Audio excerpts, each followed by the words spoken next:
Another group of executives has left OpenAI. Is this a very loud, quiet protest or something far less sinister? Welcome back to the AI Daily Brief. Earlier this week, we got some surprising news out of OpenAI. On Wednesday, CTO Mira Murati announced unexpectedly that she was leaving the company. In the early afternoon, she tweeted, "I shared the following note with the OpenAI team today.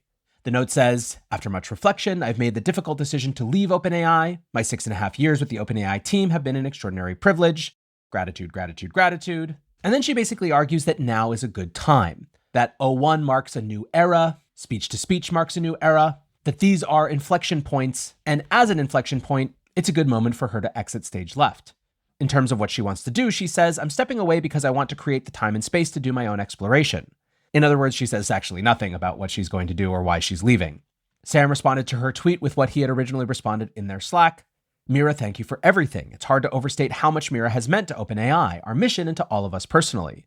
I feel tremendous gratitude towards her for what she has helped us build and accomplish, but I most of all feel personal gratitude towards her for the support and love during all the hard times. I'm excited for what she'll do next." Now, OpenAI has an extraordinary amount of focus on it. It is undeniably the dominant company in the AI space. For a huge portion of the world, ChatGPT is to AI as Kleenex is to tissues. And so even if it was just Mira, any executive departure would of course be notable. However, of course, this is not the first executive departure. Earlier this year, OpenAI co-founders Ilya Sutskever and Andrei Karpathy both left the team as well. Greg Brockman is currently on leave. And of course, all of this is happening in the shadow of the board pushing Sam out only to reinstate him last November. When this news broke, early reports suggested that there was a lot of surprise inside of OpenAI. Bloomberg and The Information both reported a lot of sentiment along the lines of WTF. However, it would only get more complicated. Later that afternoon, Chief Research Officer Bob McGrew posted, "The last 8 years of OpenAI has been a humbling and awe-inspiring journey. The small nonprofit I joined in January 2017 has become the most important research and development company in the world. I truly enjoyed working with everyone, blah, blah, blah, blah, blah. I'm proud of our achievements, blah, blah, blah, blah, blah." And once again, Bob writes, "It's time for me to take a break. There's no better capstone to my work here than shipping O1 to the world." Again, very similar argument to Mira. We've reached this inflection point and now it's time for me to bow out. Almost at the same time, VP of Research focused on post-training Barrett Zopf writes, "Hey everybody, I have decided to leave OpenAI." His note is basically all gratitude, particularly gratitude for Bob, and he leaves on the platitude, "OpenAI is doing and will continue to do incredible work, and I am very optimistic about the future trajectory of the company and will be rooting everyone on."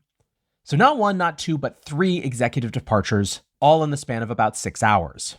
Ultimately, this prompted Sam to write yet another note where he said, "Hi all, Mira has been instrumental in OpenAI's progress and growth for the last 6.5 years. She has been a hugely significant factor in our development from an unknown research lab to an important company. When Mira informed me this morning she was leaving, I was saddened, but of course supported her decision. For the past year, she has been building out a strong bench of leaders that will continue our progress. I also want to share that Bob and Barrett have decided to depart OpenAI.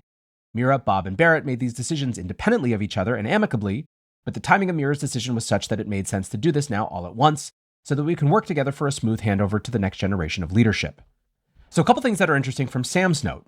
First, he had only found out that morning. So obviously this was a very last minute, not planned thing. Second, he argued that basically this was a rip the Band-Aid moment off, and that basically for as much as it was going to bring up questions to have all these departures happen at once, it would be infinitely worse to have them staggered over the course of a couple of weeks. Now, almost immediately, people's skeptical hackles were raised. Justin Hart tweets, "Guys, this wasn't just some casual transition over at OpenAI, it was a walkout." And there were about 10,000 versions of this sentiment, that all of these people doing this at once must mean something problematic was going on. Ethan Evans, who identifies himself as a retired Amazon VP, writes, "OpenAI and CEO Sam Altman have hidden problems. I do not know Sam Altman, but I do know executive teams.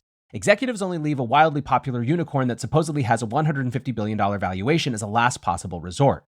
One person might leave purely for ideology, but most people with billions on the table stay in jobs they hate with people they hate doing work they hate if that is what it takes. They aren't called golden handcuffs for nothing." I'll come back to some of those assessments in just a minute.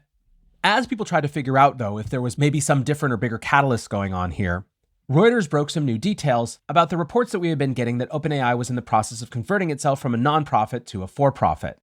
The biggest new detail seemed to be that in the arrangement that was being hashed out, Altman would get 7.5% equity in the company.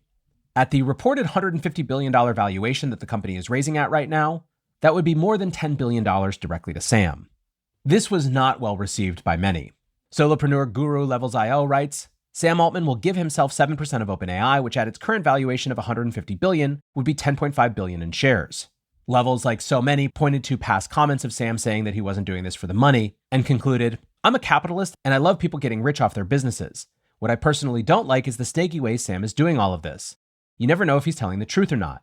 It's fine to get rich, just say you want to get rich. You're changing the world. You should get rewarded, but don't lie. Then, of course, there was Elon screaming about the illegality of converting a nonprofit into a for-profit, although he was community noted on his own platform, with people explaining by what process this actually would be legal. So what all is going on here? Is this, on the one hand, a protest around this nonprofit to for-profit conversion, or is it something altogether more human? I will caveat this by saying I have no unique insider information. I haven't talked to anyone at OpenAI about this, but it seems to me there is another scenario that people aren't accounting for, which is that in a world where they have made absolute, utter gobs of money, the challenge of being inside one of the most demanding companies in the world just isn't worth it anymore. So what do I mean by that? At least in the case of Mira and Bob, these are folks who have been with OpenAI between 6 and 8 years. In that time, they've seen their net worth go from 0 to 9 figures. I have no idea what the equity compensation structure is like inside OpenAI, but just for the sake of this conversation, let's posit that Mira had 0.25% of the company in equity, and that given that it's been 6.5 years, she's vested all of that. At the reported $150 billion valuation that they're raising at, that's $375 million. Now pair that, on the one hand, with the extraordinary challenge of working at OpenAI. Not only is any startup hard, a rocket ship startup is even harder, and this is the fastest growing rocket ship in history. It's redefining consumer and enterprise at the same time.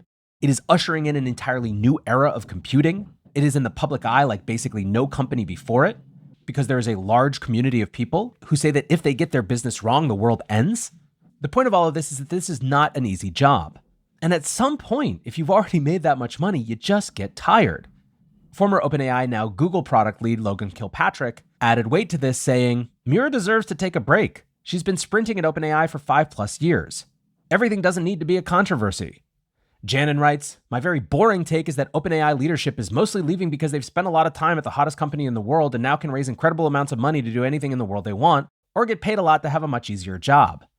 And in terms of whether this was likely to impact investors and their ability to raise, some people basically said that this was definitely a protest because it would potentially scuttle that deal.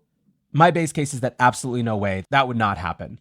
I think the simple fact of the matter is, if you are a foundation model investor right now, your bet is that the upside opportunity of AGI is so valuable that your only job is to acquire as much of any of the credible competitors to get there as is humanly possible. And you basically have to pay whatever the market says you have to pay at this point. In the case of OpenAI, that is apparently $150 billion. You just really don't have very many more options. The credible competitors in this space can be fit on one hand. The information seems to validate that, writing OpenAI's investors are hanging on for the ride. In fact, the information was able to dig up more information about a number of the firms that were also participating. Now, when it comes to the whole Sam equity debate, that's not the part of this that I want to get into now. My only take here is that it seems now in retrospect very clear that they never should have structured it without him having some stake. He could have easily shown how much money wasn't his intention by taking a smaller portion than a CEO normally would. But he basically set himself up, and OpenAI set themselves up to make an inevitable shift here look like some Machiavellian maneuver, even if it wasn't. Now, going back to Sam's note, a couple last things.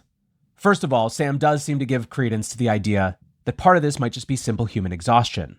He writes, being a leader at OpenAI is all-consuming. On one hand, it's a privilege to build AGI and be the fastest growing company that gets to put our advanced research in the hands of hundreds of millions of people. On the other hand, it's relentless to lead a team through it, and these folks have gone above and beyond the call of duty for the company. He also even repeated an explanation of why Mira didn't give him more notice. He said, leadership changes are a natural part of companies, especially companies that grow so quickly and are so demanding. I obviously won't pretend it's natural for this one to be so abrupt, but we are not a normal company. And I think the reasons Mira explained to me, there is never a good time, anything not abrupt would have leaked, and she wanted to do this while OpenAI was in an upswing, makes sense. Now, you might reject those reasons, but they at least strike me as plausible. Ultimately, here's where I am with this. I think OpenAI is one of, if not the most significant company in the world. The implications of what they are building go way beyond them or even their users. And so I like that there is an incredible amount of scrutiny and skepticism around them. Frustrating though it may be for their leadership, I think it is part of the cost of doing business, and I think it is good that we push and try to understand and don't take anything at face value. At the same time, my general operating mode is that the Occam's razor answer for why a thing is as it is the right one, and so it strikes me at least as plausible that this is less about some big protest or some major controversy inside the company, and more the fact that it's really hard and they got really rich. But I'm sure that over time we will find more, and I encourage all of you, of course, to keep digging. For now, though, that is going to do it for today's AI Daily Brief. Until next time, peace.